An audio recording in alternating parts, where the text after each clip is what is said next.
Arena! Hey, Chris in the house with another Raid Shadow Legends video. Today, I am the bringer of the news. Guys, I'm sure everybody here already saw this teaser.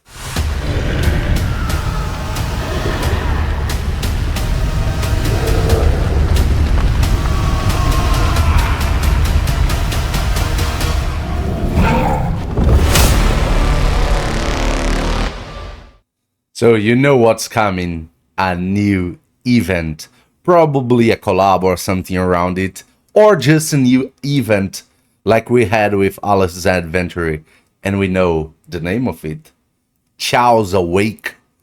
Yeah, and we also know what's going to come, or at least part of it. Let's start with a new event dungeon. Yeah, you know, when you're talking about event dungeon, the pinpoint set is going to be back and we're going to be able to farm it as long as the event dungeons stays there.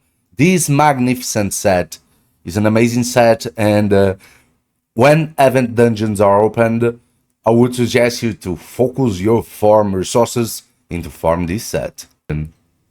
And on this new event dungeon, we're going to have an introduction of the first Mythical boss. Yes, we're going to face a Mythical as the event dungeon boss this time. And this is going to be also the launching of this Mythical in the game. We are talking about her, Kurosa de Covetus.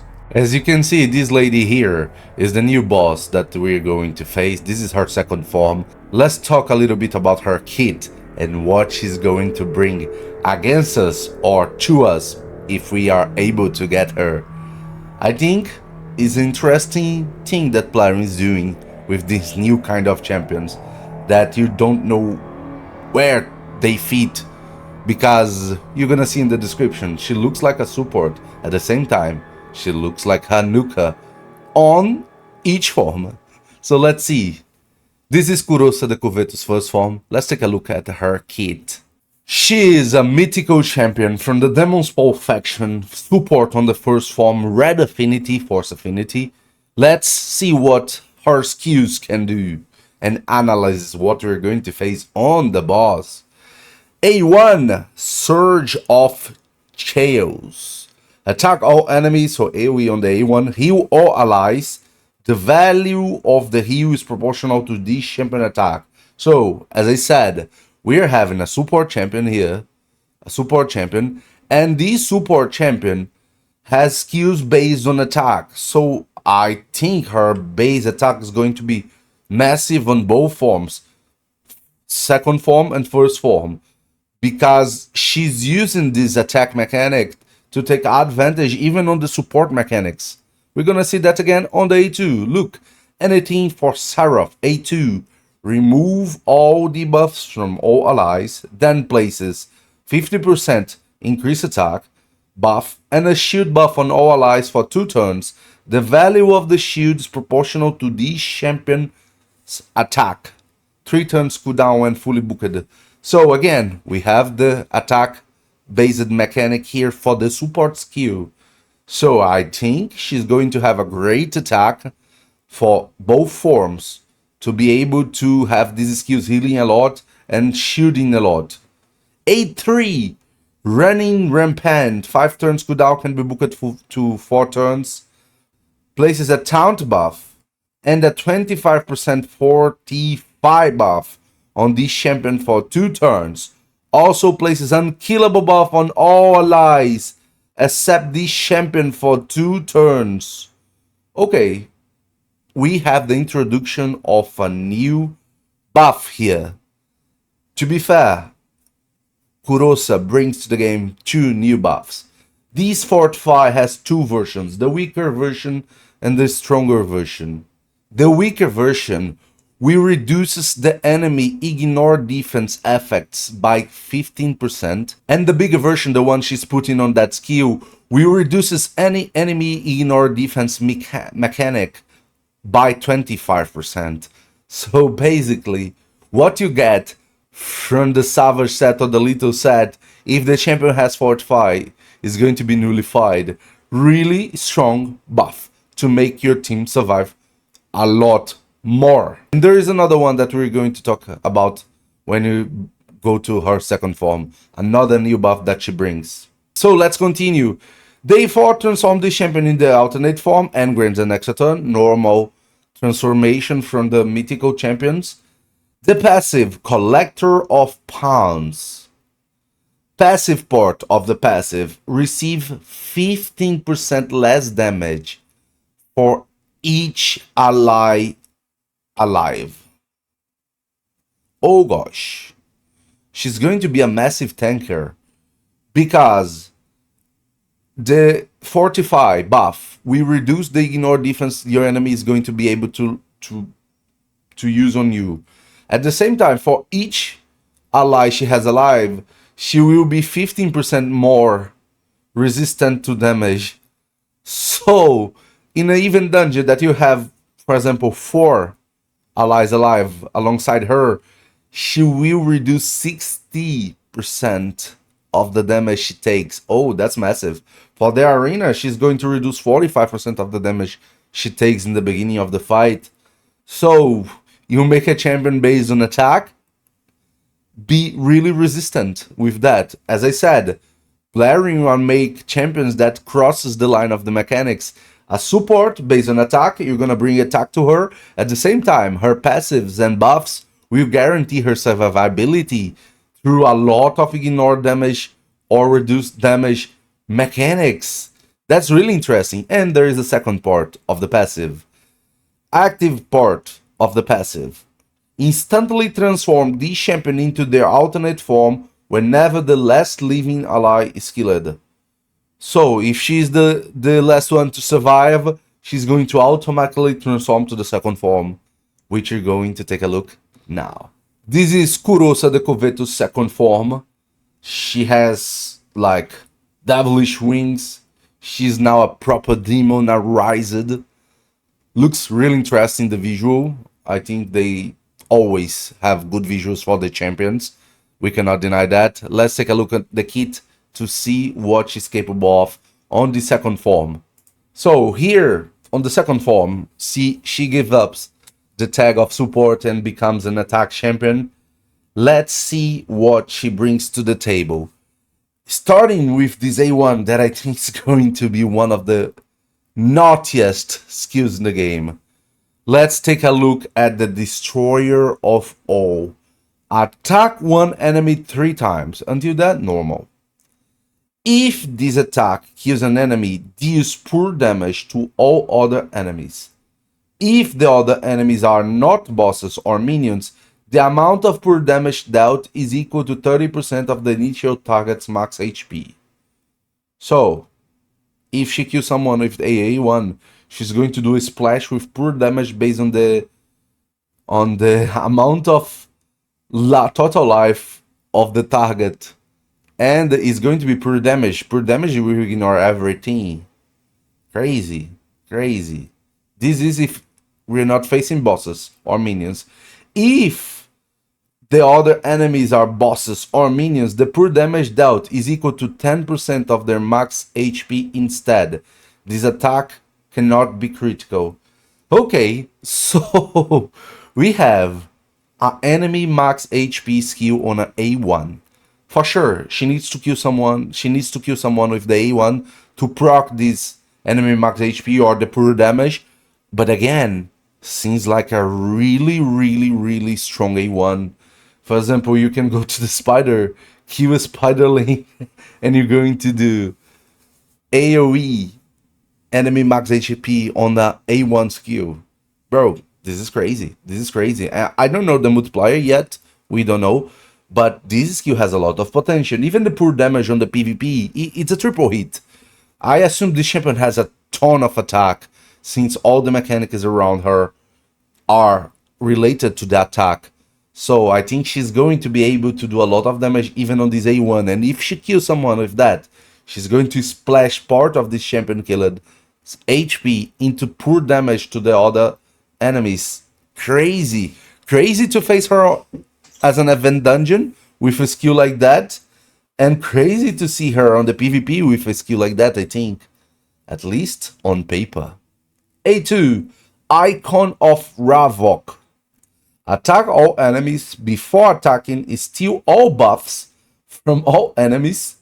Targets whose attack is lower than the champion attack cannot resist this effect. So she's going to have a very high attack. And we won't need accuracy to land that if that's the case. Second part, also places 25% weaken debuff on all enemies for 2 turns. Targets whose attack is equal to or lower than this champion's attack cannot resist this effect. Again, another mechanic around her attack that is going to be unresistible. So, with a lot of attack on her, she's going to remove everybody and put weaken on everybody before attacking. Interesting. Could be a potentially powerful skill. This is not a guaranteed removal, but at least on paper, but has a lot of potential. And also ignore resistance as part of the effects when booking. Interesting. A3, Ruthless Agent, places a 15% shatter buff and a 30% increased critical hit buff on the champion for 3 turns. Places a true fear debuff for all enemies for 1 turn. Targets whose attack is equal to or lower than this champion attacks cannot resist this effect and grants an extra turn. Okay, so she's going to be able to self-buff critical hate and shatter. Shatter is a new buff. What does shatter do? Different from Fortify that nullifies a little bit of the enemy ignore defense mechanics, we, with shatter, increases this champion ignore defenses mechanics by 7.5 lower version and by 15% on the higher version, and she puts the higher version. So basically she puts with this A3 shatter on herself, so she gives herself 15% more ignore defense mechanics through that buff. So it's almost a salvage set just by this buff. And she gets an extra turn for that and the extra critical hate. Really interesting, really interesting. A self-buff champion. We are not going to need to build her with full critical rate. Just 70 is going to be enough. She's going to ignore a little bit of enemy's defense through the shatter buff that she's introducing to the game. God, this is going to be a pain to face. A4, the transform. Normal mythical champion skill. Transform the champion to the base form, grants an extra turn. And the passive, Vile Murderer, deals 15% more damage for each dead ally. Each critical hit boosts this champion turn meter by 10% for each dead ally. Oh my god. Oh my god, do you remember? And she has the same aura as the first form. Do you remember that on the first form, if everybody dies and she survives, she's going to automatically uses the A4, the metamorph. She's going to transform, she's going to get an extra turn. If everybody's dead, she's going to deal 60% more damage. She's going to self-buff, put fear on you, put the shatter on her. She will ignore more 15% of your defense. And if she does Icon of Ravok, she's going to fully deplete all your buffs, put weaken on you, and nuke. And this nuke, if everything is critical, is going to give her 40% of her turn meat back. Oh gosh. And if it's the A1, and on the event dungeon, all 4 allies of her is dead, if she used the A1, she's going to give herself 40% turn meter for each critical hit. She can do triple hit. So it's 120% turn meter. She's going to have another turn. And she has extra turn mechanics on her kit. She's going to cycle very fast through her abilities. Looks interesting champion. A lot of survivability on the first form. And a lot of offensive things on the second form. At the same time, for both forms, the support and the offensive form, you're going to need the same stats that is attack. Oh, she has a lot of potential. We're gonna need to see the multipliers to see if it's worth, but she's going to be troublesome to deal as an event dungeon boss. She's going to be troublesome to deal. A lot of ignore damage or reduce damage on the first form, and a lot of damage capability on the second form. She's going to wipe us a lot of times. This is going to be a challenge. A challenge, be prepared. And we are not over yet. This event has more things to bring to us. The event dungeon with the pinpoint farm, the new mythical champion, and the new mythical as a boss. Incredible mechanics, 2 new buffs, Fortify and Chatter. And it will also bring 8 new relics to the game. 8 new relics. These ones that you're seeing here on the screen are the new relics. I don't know which one is the rares, the epics, the legendaries, and the mythicals, but I suppose that has 2 mythicals, 2 epics, 2 legendaries, and 2 rares out there. They look like really devilish relics, like Demon Spawn themed relics, like it's Shell's Wake, the thematic of the event. So these are going to be related to it. We don't know the effects of each one of them. We have no info about that yet, at least not me. And for sure, I think this is going to be like the cat's gaze. They are only going to be available to get materials that forge them during the duration of the event. So it's going to be farm it now or never farm it again, like the cat's gaze. At least that's my guessing. And I think that's going to be what's going to happen. I think it's going to be a event only, or these event only relics. So it's going to be even more interesting because everybody wants to farm them. And if it's really rare, they're gonna give us at least a chance of getting one of these mythical or legendaries or things like that, or many chances, I don't know. Usually the event dungeons take some time, and through that we're going to have time to farm that relics at least a little bit. There will be events that gives us part of the forge materials to forge them. That's going to be at least a little bit interesting. New mechanics to the game and new relics, and there's more. There is this thing over here. We don't know the details, but we know it's a global feature. What is a global feature? It's something that everybody's going to need to do a little bit of effort to unlock rewards for the entire community. For example, if the total damage on the boss is 1 billion, 1 trillion, 1 quadrillion, I don't know what goes after that, but I'm just guessing. We're going to do things as a community, global community, that's going to unlock rewards for the entirety of the community. This is something this event is going to bring with it. This global feature, and I think that's really interesting. We should have that more. We should have global bosses here that all the damage of everybody counts towards a common goal to unlock something to all the community. That's really interesting. This is going to be Shell's Wake, the new event that's going live soon. We're going to have a lot to explore, a lot to think about how to beat this new boss, the mythical boss on the new event dungeon, to farm the pinpoint, and to see what these relics are going to do. Let's go, guys. It's going to be fun. If you like this kind of content, Christian being the news bringer, do not forget to... And as always, remember, it's all about arena.